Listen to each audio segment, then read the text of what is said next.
Hello student, welcome back to our channel chemistry champion. आजच्या लेक्चरमध्ये आपण पाहणार आहे there are two types of system. आपण कालच्या लेक्चरमध्ये बघितलं की थर्मोडायनामिक्स म्हणजे काय, टर्म्स ऑफ थर्मोडायनामिक्स आणि सिस्टीमचे तीन प्रकार, close system, open system, isolated system.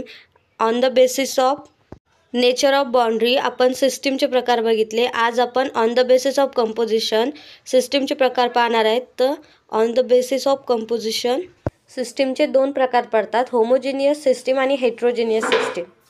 Homogeneous system, when a system is uniform throughout, it is called homogeneous system. This system is made up of one phase only. अशी system जी फक्त एकाच फेजनं बनलेली आहे आणि युनिफॉर्म आहे थ्रूआउट, अशा सिस्टीमला आपण होमोजेनियस सिस्टीम असं म्हणतो। For example, a pure single solid, liquid or gas, a mixture of gases or liquid, such a system has one phase only.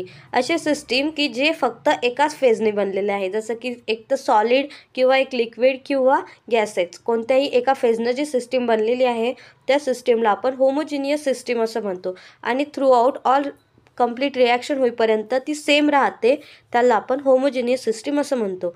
Second आहे heterogeneous system. A heterogeneous system is one which consists of two or more phase.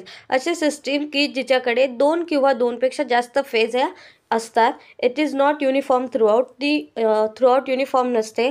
For example, अगोदर जर का liquid असेल तर ती सॉलिडमध्ये रूपांतर होईल, नंतर गॅसेसमध्ये सुद्धा होऊ शकते। अशा सिस्टीमला आपण हेट्रोजेनियस सिस्टीम म्हणतात। It is not uniform throughout and it's one which consist two or more phase. This system called as heterogeneous system.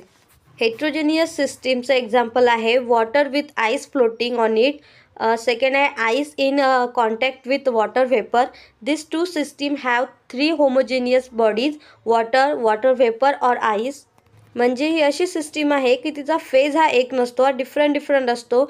Water असू शकतो, आईस असू शकतो किंवा गॅसेस, म्हणजे सॉलिड, लिक्विड, गॅसेस कोणतेही असू शकतो। अशा सिस्टीमला आपण हेट्रोजेनियस सिस्टीम असं म्हणतो। The chemical composition of the three phase in the same but they constitute separate phase. हेट्रोजेनियसचं आपण हे एक एक्झाम्पल सांगू शकतो, इमिसिव्हियल लिक्विड।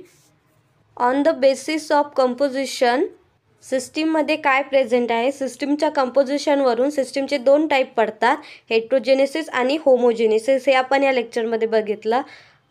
यानंतर सेकंड व्हिडिओ लेक्चरमध्ये आपण पाहणार आहे थर्मोडायनामिक प्रॉपर्टीज।